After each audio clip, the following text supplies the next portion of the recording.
Encounter of the first kind. A sighting of an unidentified flying object. Encounter of the second kind. Physical evidence of a UFO landing. Encounter of the third kind. Sighting of alien life forms. You are about to learn the startling truth surrounding the abductions of hundreds of innocent people by someone or something not of this world.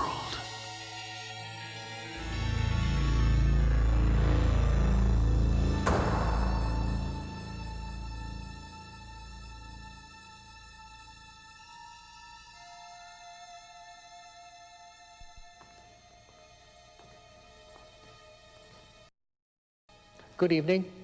I'm Roddy McDowall, your host for Encounters of the Fourth Kind, a report on communion. For the next 60 minutes, we're going to take an in-depth look into the world of the unknown. Occurrences that are making us ask a lot of questions about what seemingly has been hovering in our skies and making some very unusual visits to the human race and planet Earth. And keep in mind, what you are about to see in the next hour is not some old rerun of The Twilight Zone or a fabricated story from director Steven Spielberg. What you're about to see is real, and in some cases, frighteningly real. Author Whitley Strieber was a successful writer, living a normal life with his wife and child, until the impossible happened to him. All of a sudden, in the middle of the night of December the 26th, 1985, these small beings just trooped into the bedroom and carried me out of the room, into the woods. I went up into the air after I'd been sitting in a little circle in the woods with them for a few minutes. I ended up in a small gray room where they performed various physical intrusions, I would say, including putting a needle into the side of my head. It was this unusual experience, and many more like them, that led Strieber to write the best-selling book Communion and to open to a mass public the story that he wanted to share with others. Now, tonight, you will meet Whitley and his family and hear how these strange occurrences continue to haunt the Striebers' lives. But that is only the beginning. We have also invited some experts in the study of UFO phenomenon to join us here in the studio to reveal that there's more to this UFO subject than the US government would care to reveal. Yeah, but first, what happens when you've had one of these experiences? What do you do? Who do you call? A good place to start would be with an organization such as MUFON, the Mutual UFO Network. The MUFON Network's main job is to investigate reported sightings of UFO sightings that may only get one line of copy in your local newspaper. Well, sometimes I may, say, find an article in the local paper where somebody in my neighborhood, say in LA County, has a sighting that I think is interesting or worth looking into. And if there are more questions that the paper hasn't answered, I will contact the individual if I can find out who they are and do my own investigation. Some cases, though, can become extremely complicated and involve devoting a great deal of time to the investigation. Generally, you know, on a lights in the sky type thing, you should be able to finish that one, say, in maybe 1 or 2 days if it's got any interesting aspects at all. But an abduction case, you might spend or have to spend a month or 2 on it to do all the things, say, that are necessary, the regressions and the analyzing of anything, going back and doing it again, perhaps. If a UFO investigator is lucky enough to explore an encounter where the witness snapped a few photographs of the sighting, a photo analyst is brought in to determine if the photos are indeed genuine. There can be a situation where if somebody hands you a photo and you look at it with your naked eye and you can't see all the information that's in it, it doesn't have enough contrast or something like that. If you knew how to look at it, maybe you could see it. For example, if there's a very faint line on the film, you might not be able to see it looking at it straight like this. So you tilt the film flat like that and you hold it in the right light and you rotate it around. And if you can line up that line with your eyeball, then you can see it. Well, now photographic analysis can bring out that line and make it evident to anybody who's looking at it without any trickery, you might say. For example, take a look at this photo of alien spaceships surrounding this unprotected building. But when you spin the photo around, you discover that the sources are actually rivets reflected from the surface of a wet bridge girder with the building in the background. And could this photo, taken by a passenger on a train, really be an invasion of UFOs into New York City? No, it's only the train car's ceiling lights reflected in the glass window. But here's one that isn't quite so easy to explain. This is the initial publication of classic UFO photos taken by Farmer Paul Trent in the presence of his wife on May 12th, I believe it was, 1950. He got two photos. First, this one here, showing sort of the bottom of the object, and then this one over here, a side view. And then shortly after this one, within seconds, this object zipped off to the west. One search that would be made immediately for evidence of a hoax, since these lines up here in the photos are wires that ran between the house and the garage. Here's the garage over here, and the house, it can't be seen, but it's just on the right-hand side of the pictures. One could imagine somebody making a little model, tying it to a string, hanging it on the wires, and going out and photographing it. Attempts to do that analysis involved things like computer-aided enhancement. We had the original negatives to work with, and we used computer equipment to scan under this area very carefully, put it on a computer, and then enhance it. What it amounts to is I wasn't able to find any proof that it was a hoax. What I found was a lot of evidence that indicated they were telling the truth, and therefore I conclude that this is a real thing. When we return, you'll meet two people who have had very different encounter experiences and see how it has changed their lives forever. I was suddenly awakened. It was like bolting out of sleep. You know how you have a bad dream and suddenly you're awake. This is what it was, is my adrenaline was rushing, my heart rate was up, and I looked above me and there was this being. UFOs are not a new subject. Reports of strange objects hovering in the skies can be traced back as far as Roman times. However, it wasn't until the 1960s that stories of alien abductions began to surface. One of the first and most prominent cases was that of Barney and Betty Hill, who in 1961, while traveling back to their New Hampshire home, could not account for where they had been for several hours on their trip. It was only later, through a series of hypnotic sessions, that they learned they were taken aboard an alien spaceship. Since then, thousands of other people have come forward with similar amazing tales, stories like that of Deanna Dubé. I was born with this congenital birth defect, and what it was is my heart was twice the normal shape and size. The left ventricle was larger than the right, and it gave the appearance of a sock-like shape, so it took up half the size of my chest. I had two relatives that died of the same defect, and my longevity span wasn't, projected very well. They said that it would be doubtful if I lived to my 20s. Well, during the time I was about 12, they gave me, or they had me go under a testing period to see if there was anything that could be done for my heart.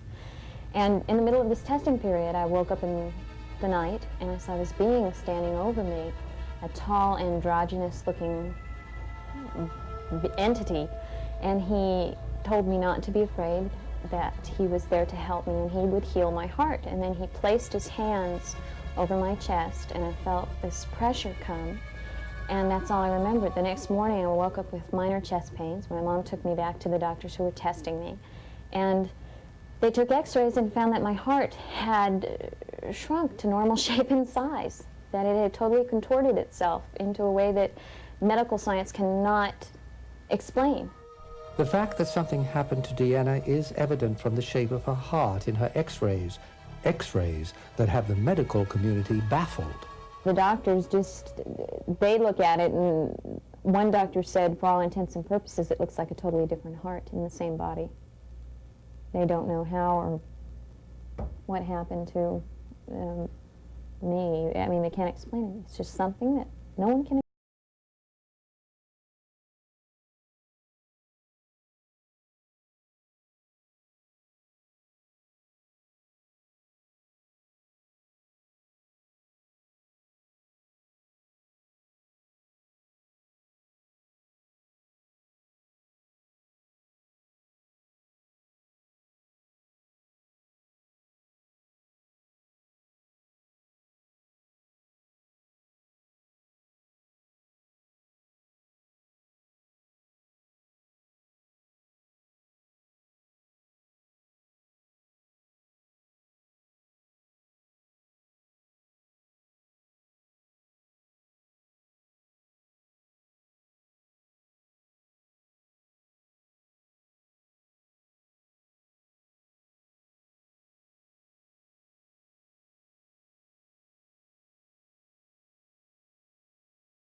newspaper. A recent report in the New York Times stated that it's selling 18,000 copies in paper per month currently. And I believe that really the most significant thing that it has done, Roddy, has been to enable people to begin to talk about this, in the sense that I believe that Strieber, because he was a well-known and well-respected author, broke through what I call the respectability barrier. Dr. Strangers, why have there been so many reports in recent years, so many more about abductions? I believe the media has gotten a hold of this thing perhaps for the first time, and more people from every walk of life claim that they have been abducted. And my thesis is simply the same as our committee, that if this is true, the United States government owes it to the people to conduct a strict, serious, scientific investigation into the matter to find out exactly what's going on. Dr. Haynes, you've done a lot of research regarding the abduction victims. Is there a better way to go about this investigation? Yes, I think there is. First of all, there's a great number of people doing research in this subject who are not trained. Oh. And they are self-taught hypnotists, for instance. And without an understanding of the damage that can be produced... Are they taken seriously? Oh, yes. Yeah. People are in great traumatic conditions after an event like this, and they're looking for any help they can find. Huh. Bill, what prompted you to get involved?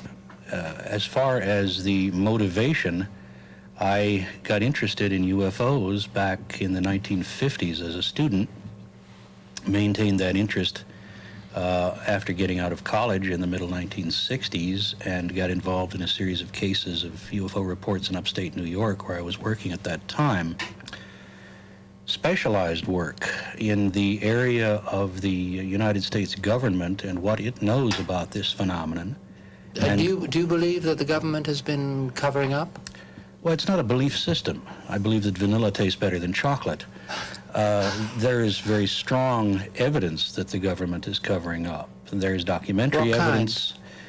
Documentary evidence in the form of censored documents. In one instance, there was a case that went all the way to the United States Supreme Court against a government agency which was willfully withholding documentation from the public. I see you nodding in agreement, Ms. As a journalist and one who's trying to get straight information to the public about a very bizarre and hard to understand subject, disinformation and the counterintelligence infusion of getting people off the track, and I'm certain that journalists are a part of that, make it very difficult to do my job, getting the right pieces of information, accurate information. Do you think it's just this nation, or is it other nations? I absolutely think it's worldwide. And I think we're dealing also with a political espionage game that's right within the UFO field. Dr. Strangers, I understand that you were contacted by people in Russia recently. Yes, I received a phone call from the Soviet news agency TASS, and they wanted my point of view as far as the UFO landing outside of Moscow.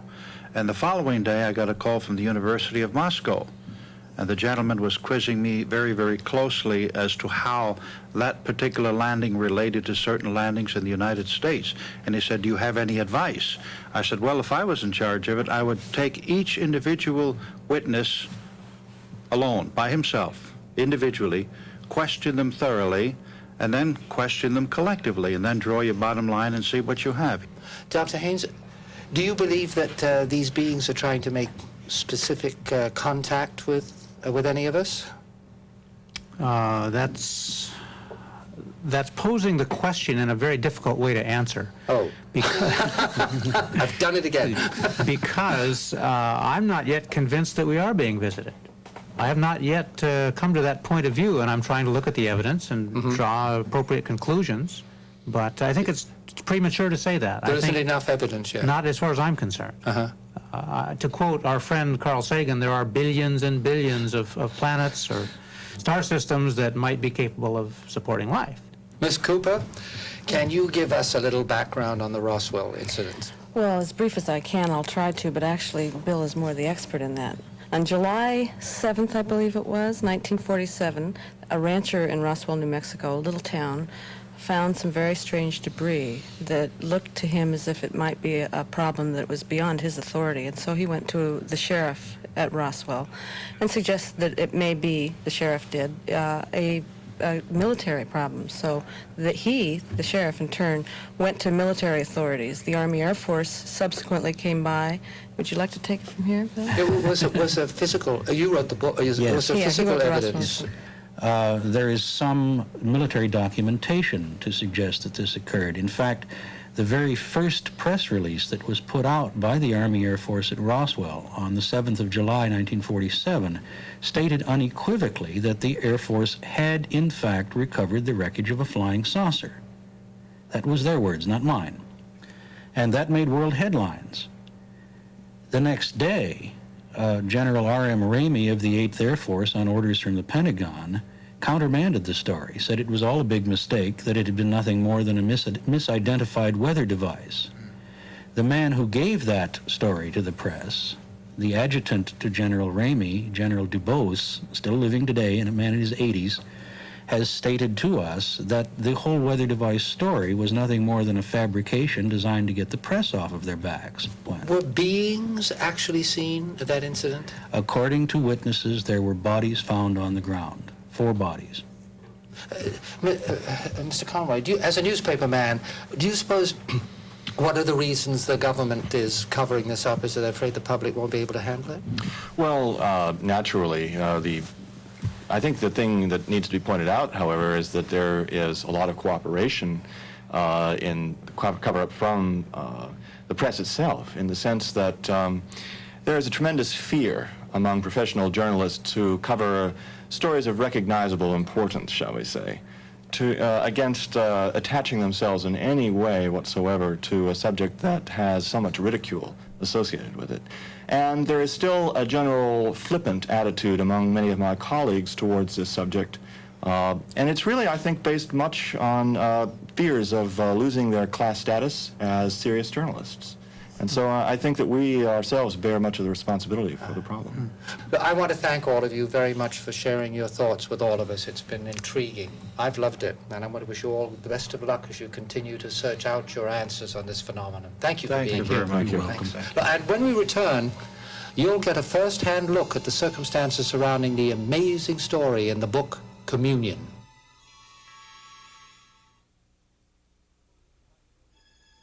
The story behind Whitley Strieber and his book Communion is certainly as frightening as it is interesting. However, what many people don't realize is that the area where Strieber's cabin is located has been a hotspot for UFO sightings for years. Dr. J. Allen Hynek was the world's foremost authority on the UFO phenomena. He investigated this case personally with me. Dr. Hynek considered this the most important case in the history of UFO research. Why? Because there were so many quality witnesses and so many witnesses. Philip Imbrogno's book, Night Siege, details the thousands of reports of strange objects in the skies in the area known as the Hudson Valley, which compromises areas of upstate New York and Connecticut. The witnesses in the Hudson Valley reported that over the past 5 years, they have been seeing an object which is very well lit, sometimes in the shape of a boomerang, sometimes in the shape of a circle, and it's reported to be the size of a football field or greater. One eyewitness, however, has provided much more than the standard verbal descriptions to investigators. This is a video that was made July 24th, 1984 in Brewster, New York at about 10:15 p.m. Here it's moving behind a pine tree and his camera is going out of focus. When it emerges from the other side of the pine tree, the lights have changed. This time there's more of them. As the Hudson Valley sightings continue into the 90s, certainly one of the most publicized and famous cases belongs to author Whitley Strieber, whose cabin in upstate New York was, and still remains, the setting for one of the most bizarre cases in the files of the unknown. Strieber's encounters with what he calls the visitors first came to the public's attention in the best-selling book Communion, and later its follow-up, Transformation. Both book jackets feature that now familiar face. Throughout the world, there is a certain type of face, a being that's seen again and again and again with a long, thin face and big black eyes. Sometimes the head seemed quite big, as in the Betty Andreasson case. Others, like in my case, they seem smaller and the beings are taller. But that basic configuration, that basic sort of non-human configuration, seems to be repeated again and again and again in experiences all over the world. Dr. John Gliedman is a psychologist in New York City who has talked with and examined dozens of abduction victims, including Whitley Strieber. The one thing that I believe is that Whitley has had intense, complex, and immensely scary experiences, the ones that he's described. What exactly has been going on? As I say, I lack, well, I have to sound like a computer, insufficient data. The book Communion is about much more than the beings. It also profiles Whitley and his family fighting to keep their sanity under some pretty bizarre circumstances. This is ridiculous. They were small, bluish skin, and there were others. Long, thin faces and big eyes. And this is the tough part. They did not appear to be human.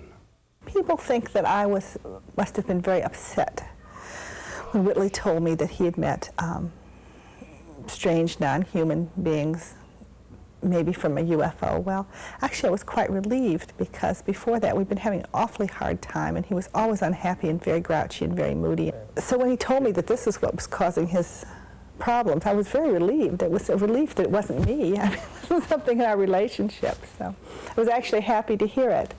A common thread among abduction victims is that often the victim's child may also have had the same experience, and in the Strieber household, this proved to be the case. I was sleeping, and suddenly these lights came, a big bright light came in my room. And sometimes my dad comes in to see how I'm doing in the middle of the night, but he doesn't bring in the searchlight, so I'm sleeping, and I get scared. I think it's a burglar or something, so I pull the covers over my head and sink down. And then something pulls it down, and I see the face that's on Communion. The cabin and its grounds, where most of these unusual events continue to take place, were open for the Encounters of the Fourth Kind film crew, with Mr. Strieber serving as host. When they come here, we often hear a sound immediately above the house that will come across into this area. And myself and a number of other people have seen things hanging over this deck or hanging in an immediate little clearing in the front yard, very small things, but quite large ones sometimes hanging over the deck.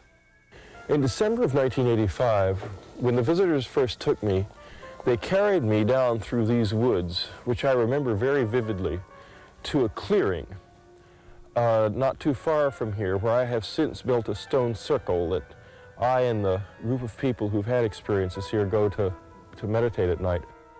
The strange occurrences outside the Strieber cabin can only be compared to what happened inside. But this is where I was sleeping on the night of December the 26th, 1985, when the visitors came in from the door across the room, and the next thing I knew, I was being literally carried out of the room in a state of paralysis. When we return, we'll go behind the scenes for the making of the film Communion, with its star Christopher Walken. I said to Whitley the other day that I had never had such an experience, or really anything, including deja vu. It's not something that happens to me. And I said that I'd never had anything like that. And he looked at me very seriously and he said, well, you're about to. Strange visitors from another planet have long been a part of Hollywood's motion pictures. Pictures dating from as far back as the silent era through the campy saucer movies of the 1950s to the spectacular special effects of Close Encounters of the Third Kind have all left their mark on movie audiences throughout the years.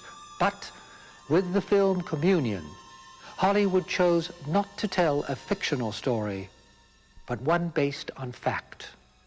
When the film version of Strieber's best-selling book went before the cameras in June of 1988, those involved with making the picture knew that this was to be more than a movie about little green men from outer space.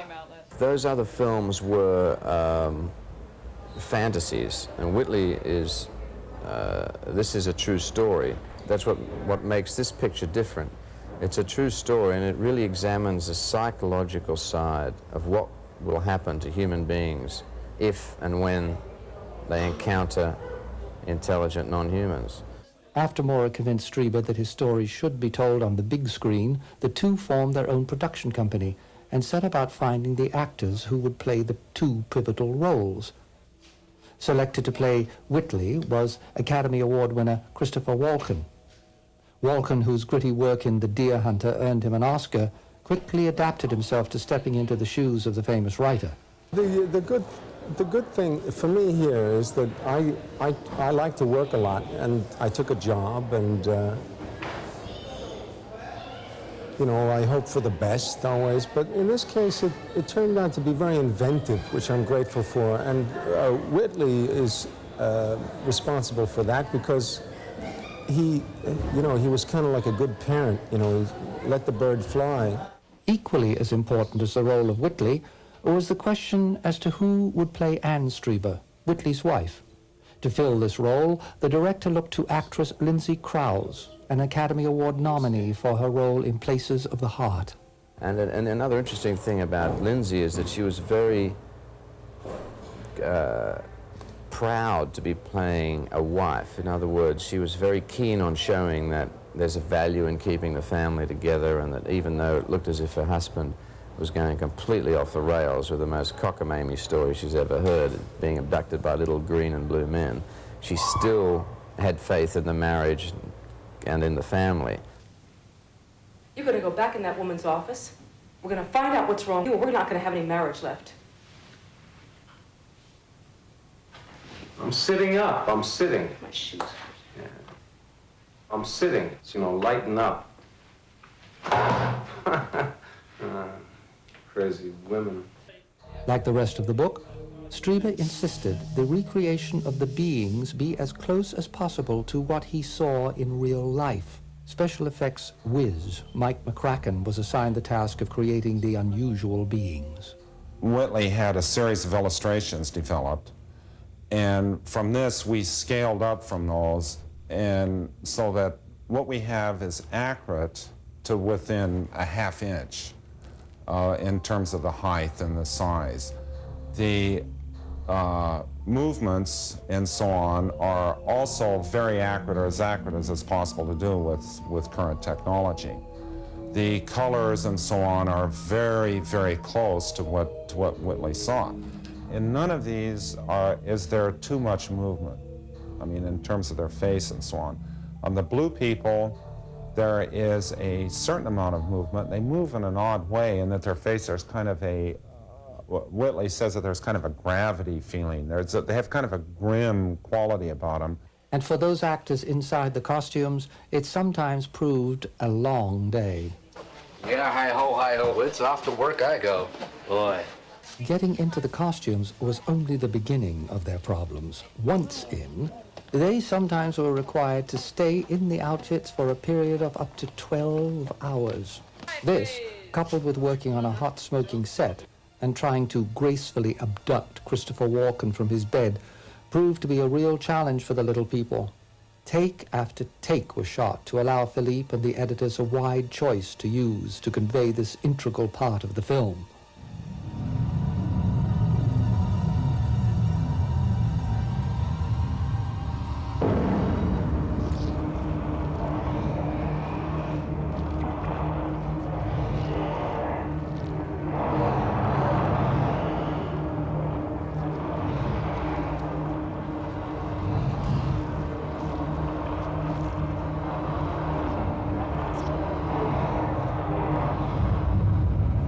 McCracken's work was still not done, however. The most important visitor still had to be designed.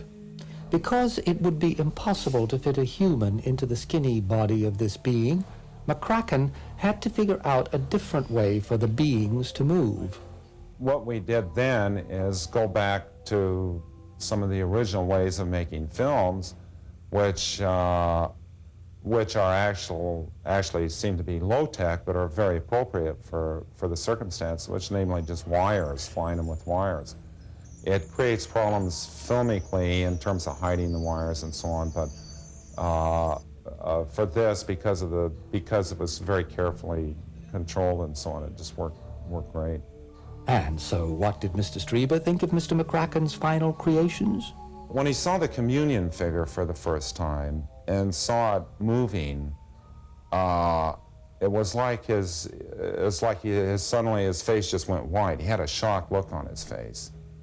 And it took him, I sense that it took him like the rest of the day to recover from this. So it was that there was a kind of trauma even in seeing the reproduction of the figure. Strieber believes there might be more to the being's face than what appears to the naked eye, a possibility that is explored with some thought-provoking scenes in the film. Ultimately, though, Communion, the film, is more than just a look at the uninvited guests visiting the Strieber household. So the film is very much about a family under pressure and how the family sticks together under the stress of these incredible events. So the story is about a family, and that's dramatized, that's come up very well. It's not a special effects picture. It's much more a picture about human emotions, and it's really a psychological thriller about someone who thinks they're going crazy.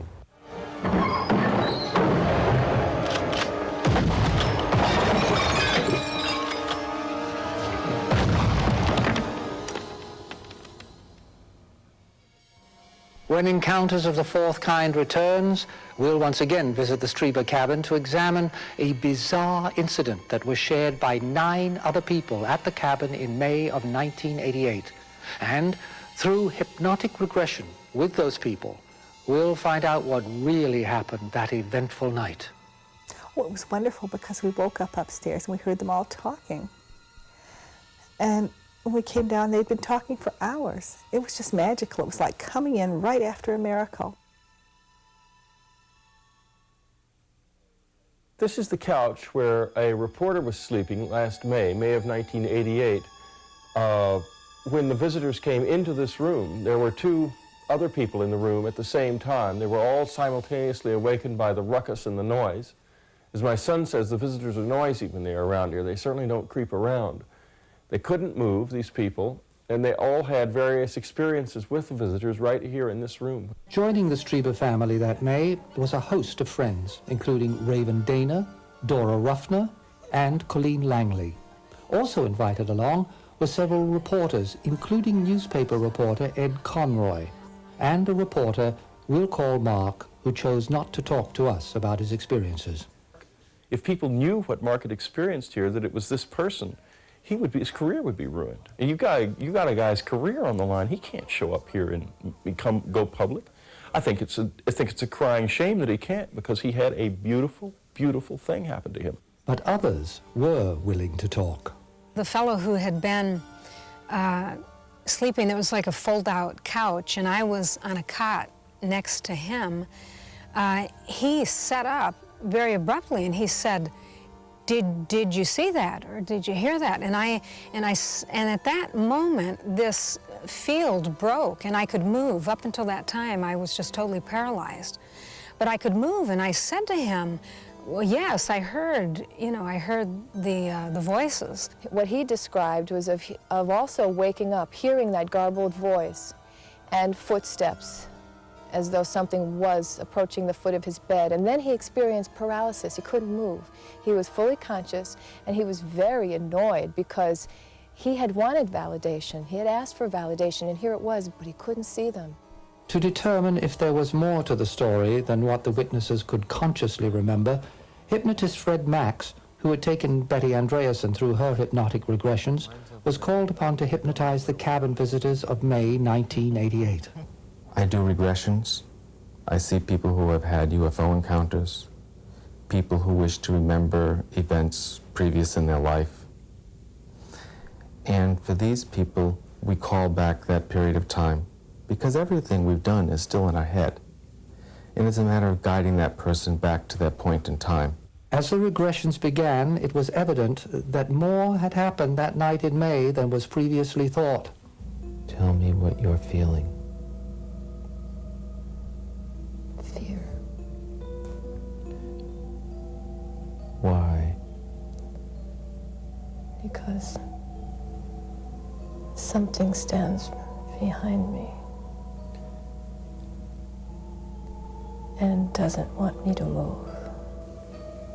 You seeing anything else? Seeing the stone circle. Okay. And what is that?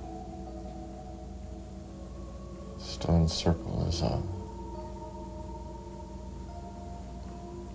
little Stonehenge behind the cabin.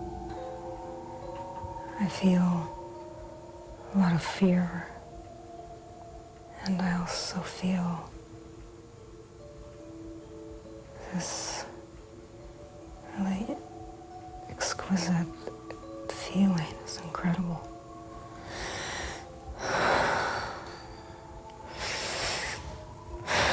Relax more. What do you say we backtrack a little? Just relax. I want you to distance yourself from that feeling. They feel they have been abducted. They may have been abducted.